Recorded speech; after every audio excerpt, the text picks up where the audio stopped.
Hello, hello, welcome and bienvenidos. Thank you so much for joining today. I am super excited to have Miss Maddie and Jessica on the podcast, Tech and Tequila today. And so let's just get started. What I wanted to go over, ladies, is because I know you've recently moved over to Broadvoice, both of you, is, give us some background of your history, because while I've known you guys for a while, some of the listeners may not know your experience and where you came from and kind of your path in the channel. So. Jessica, why don't you go first? Okay, yeah. So I am located in San Antonio. I've been in the channel for, like 6 or 7 years now. But it's funny how I kind of got started in the industry, but I was supposed to be a dentist, but here I am. So, but I got in tech accidentally and started over at, Verizon and AT&T and mobility world, and got really good at sales. So I had started off in sales, was really good at it. And then when I was over at AT&T, I started learning about the channel. And that's when I joined, after Oracle, I joined Mitel and got into telecommunications, did really well at that, and just kind of really enjoyed being around people that really wanted to drive, sales, but also just team building and everything. And it was a lot of fun.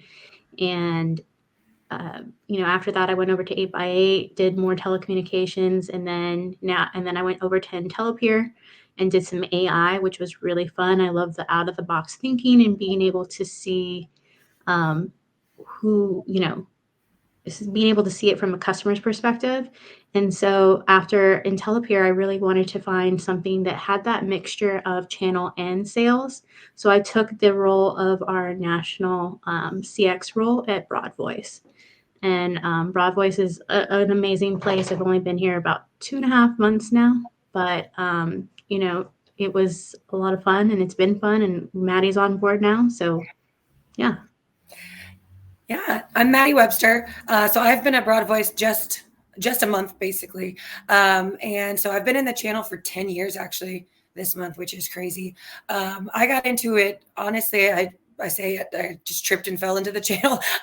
My senior year of college, I got an internship as the channel intern without knowing really what that was at all. And I've never looked back. So I always joke, people say, what else would you do? And I'm like, I can't imagine, because I've literally never done anything else from a career. But I love it because it really is kind of like Jess was saying, the blend of you're in that sales role, but you also really very much, it's like relationships and consultative driven. And so it's super fun, and you get to meet some of the best people and really help them find that true solution for their customers, which is a really cool thing. So I've spent most of my career in the UCaaS, CCaaS space. So a few different companies, but that's kind of always been my specialty. So when I heard about this opportunity, I was really excited to kind of come over here and, be a chance to grow Broadvoice. I think we have a really good team in place, and we've got some really cool products that are newer to our portfolio.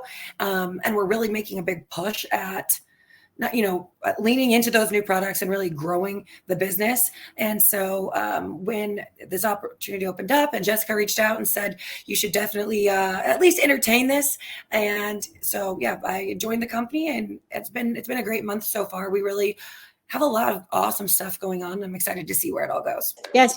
And I would be remiss for those who don't kind of know the distribution model, that the channel is just like a separate place that telecom providers, whether it be Broadvoice or someone else, distribute out. And generally, the channel is made up of people like myself who do technology consulting, VARs, which is value add resellers, and of course the MSPs. We'd be remiss if we don't talk about that. What I love hearing about is kind of this journey, and obviously Maddie, being around for 10 years, that's amazing. Jessica, you like myself, I came from the side of AT&T and mobility. So, I came from like retail and kind of worked up, but, we've all found ourselves here, which is awesome. And, I happen to really like Broadvoice. I think it has in the past been a great experience for my clients, as well as, I look forward to the new things that you guys have going on. So one of the things I wanted to cover was, what kind of products has Broadvoice brought to the table recently, or we'll say table for lack of a better term, that is innovative or kind of differentiates you all from other companies that might be out there?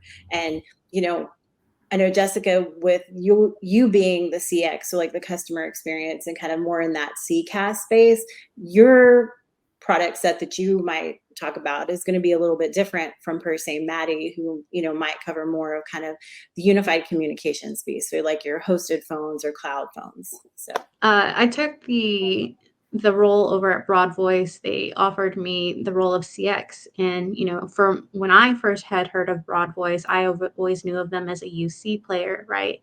And they're like, no, we got this great product. We call it Go Contact, and that is our contact center solution. And we also have AI now, right? So that front-facing AI to like a contact center solution or even a UC solution. And so they bought the product about 2 years ago. A company out of Portugal was called Go Contact. So it's been in the United States for 2 years, but they started to do a really big push on the contact center because they started really revamping the product for the US customers. And so I was brought on to help the channel team with their sales and then really drive that through the channel.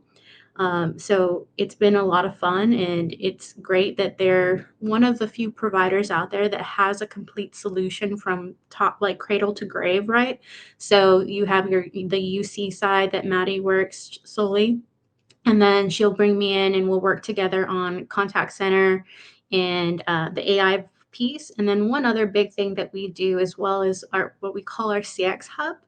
And that is our labor as a service. So if you have customers that are out there that want to outsource their contact center or their calls for after hours, or maybe they want to do it 24/7, we can actually provide that service as well. And we do a lot of the heavy lifting and asking all those questions of what's important to customers, language, education level, churn rate, all that. We take all that off the customer's plate and hand it to them on a silver platter and say, hey, these are the three people you should look at based on your qualifications that you meet, that you want, right? So those are the products that we really work on. But it's really exciting because we've partnered with a lot of strategic partners to help improve our product and make it quick, go to market quicker, right? To be competitive in such a vast landscape.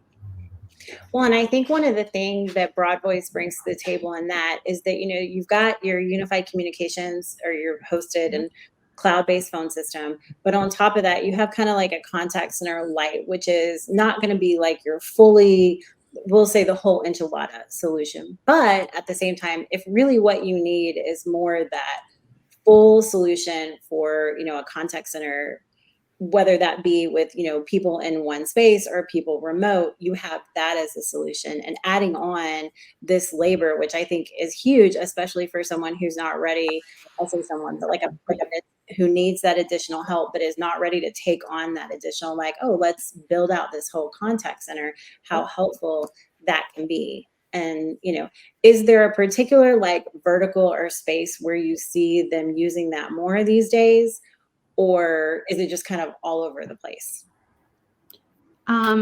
We honestly work with every industry. The ones that we get the most are going to be, more, of course, healthcare, any line, whether that's dental, irregular doctor, or even like we've been doing we have one recently for sleep study, and then we have a big push in utilities. I think utility companies are realizing that they need to kind of get with the century and really enhance the customer experience. So we're getting a lot of those as well. Retail, of course, and Maddie has a partner that's really big in the education space, so we're playing really well there. I mean, we have use cases for almost everything. And then, of course, BPOs is another place that we can play really well in because our product has kind of, the way it evolved as far as the contact center realm, we found out that it just works really well for BPOs because of our pricing model, the features that we have, everything that's kind of important to them. But then we were able to take those use cases and kind of pivot it to the other industries as well. But yeah, the CC Lite option is great because we really provide that solution of, we can say, hey, you're you're still in the newer phases of your contact center. Let's start with CC Lite. Let's build out a plan and we'll help them crawl, walk, run, right? Maybe in 3 years or 2 years, you go to the full blown go contact and we're like, hey, we hope you grow. We hope we get you there, right? Yeah, and I think it's cool too, because one of the things that I think is awesome is that you don't have to buy the whole enchilada, if you will, from us. So for example, a lot of companies who we're competing with, if you're going to get a contact center license, you have to also get our unified communication seat. Now, granted, would we love to sell the whole solution? Of course, but we also realize that sometimes like the AI might just be an add-on that they need and they're not ready to change the rest of their platform yet. And so again, that can be that phased approach where we start with just the AI or just the contact center or whatever it may be, right? And then eventually, because most of our customers love us, we will end up getting the rest of that business as time goes on.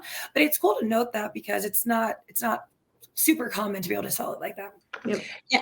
And I think when you talk about kind of the basics or the walk, crawl, run idea, is that, one of the nice things is that with having this contact center and customer experience over here, it's that you do have, a feature rich solution for, let's say a dentist office or, retail with that. And I think it's called Bubble or Bumble, which is thank you, which is, like your SMS solution. And I know that, statistically people reply to SMSs a lot quicker than they do other things.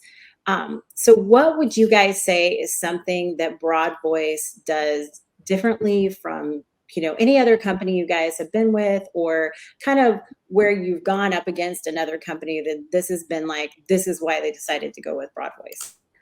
I think the most important thing, in my opinion, is our customer support, the life of the customer, and that experience.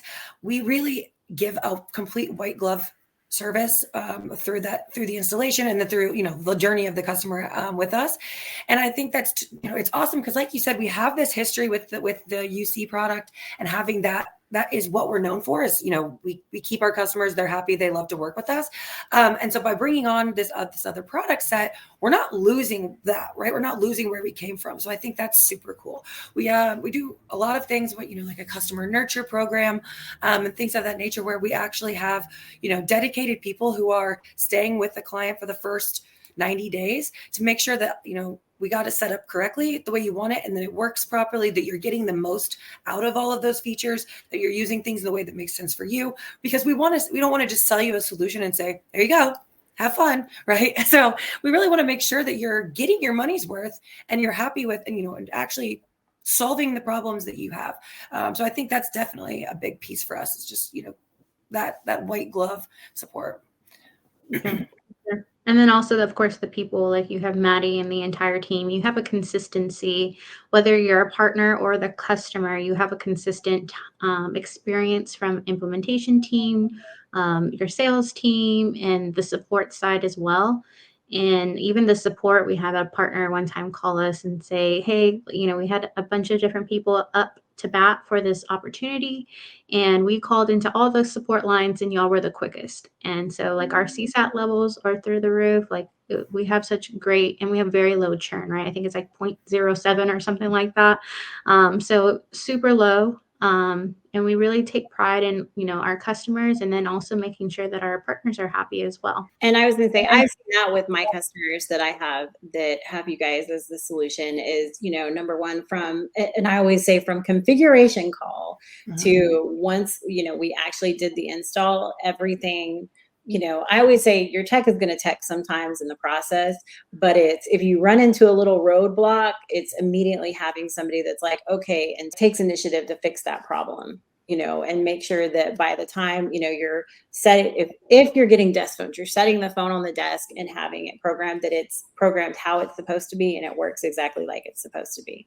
And I think that that's definitely one thing that Broadvoice brings to the table in a positive way.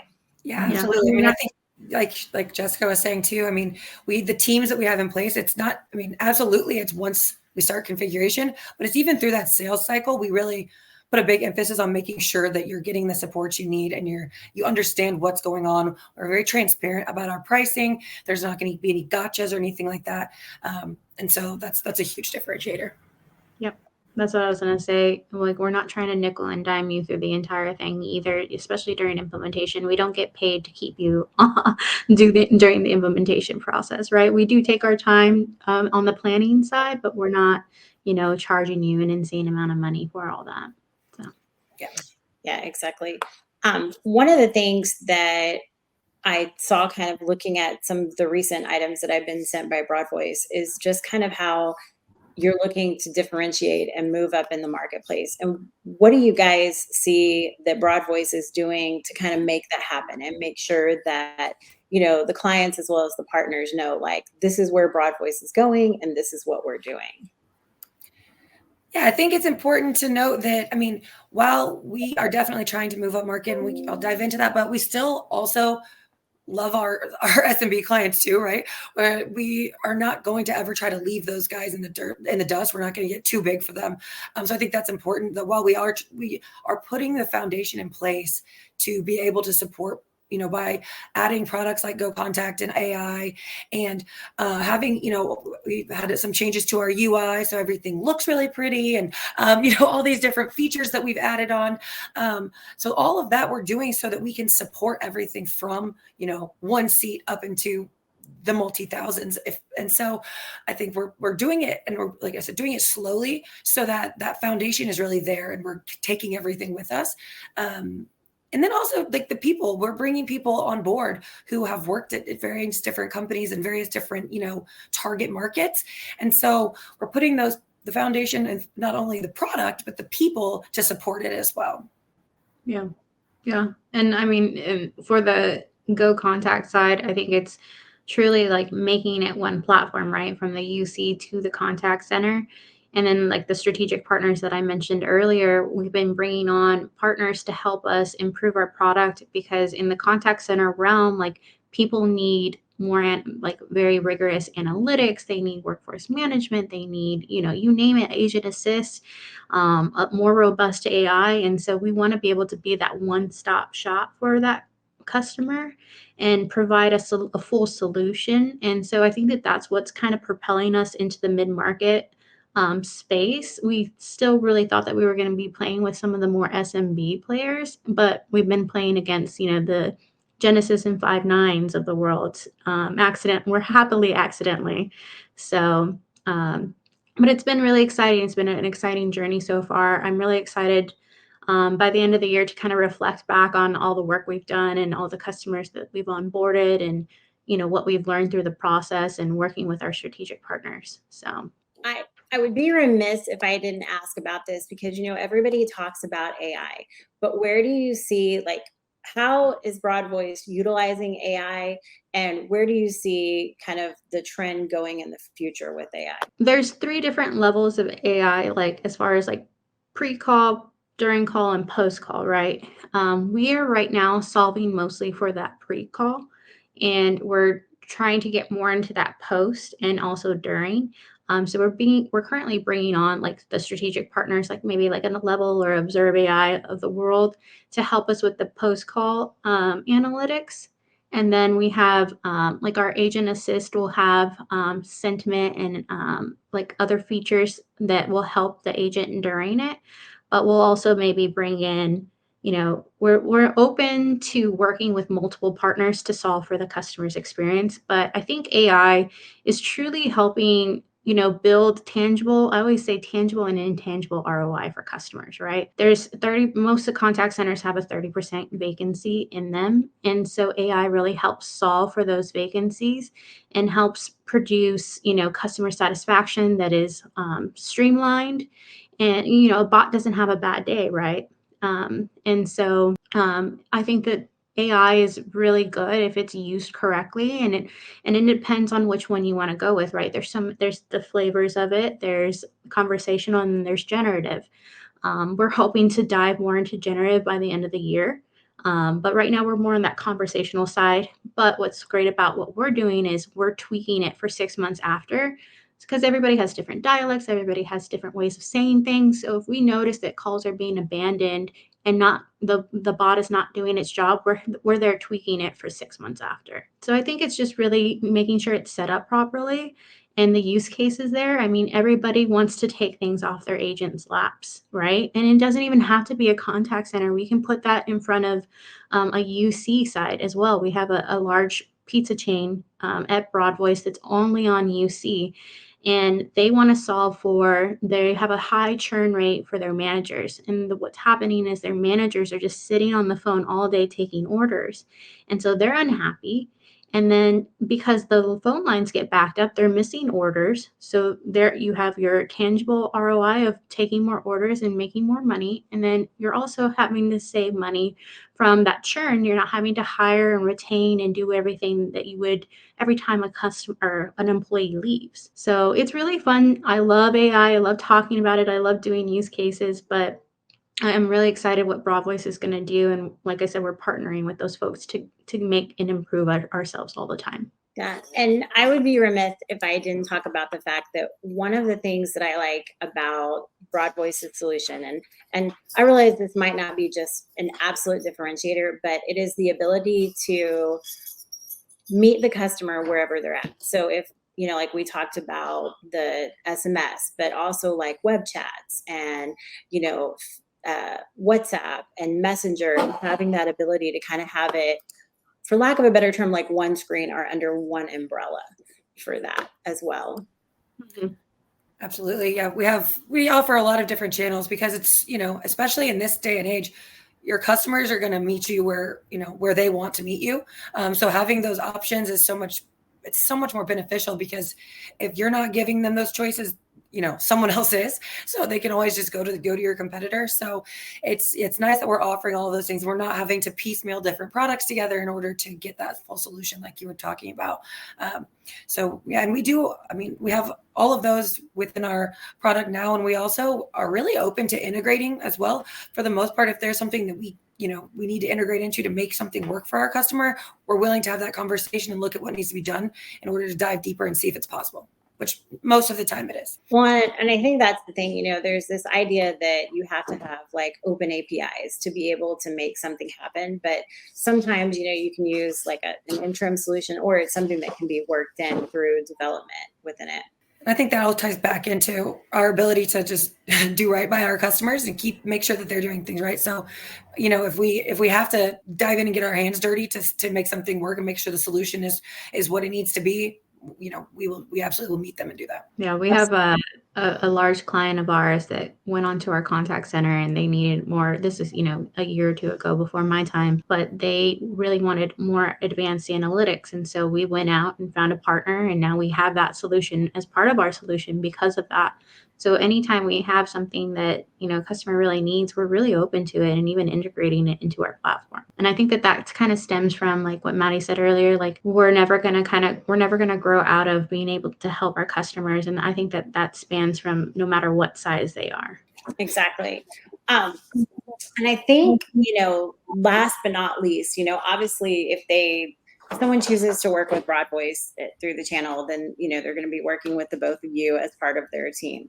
But if each of you had like 3 things that you would say, when you think of Broadvoice, these are the items that you want to think of, or these are like, absolutely, we win every time, this works for us, what would those be for y'all? So I would say somebody who wants an efficient way to run their business with multiple channels, right? And they're kind of growing and they're cost conscious still, but they also still want to be treated like the person on the other end cares.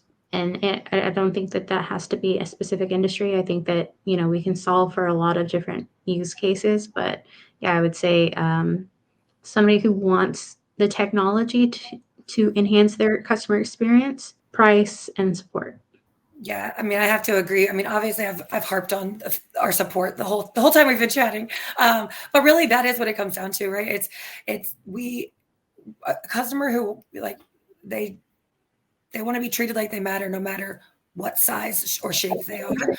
We treat everyone really well, and so I think that's important. If you're looking for that support, we are,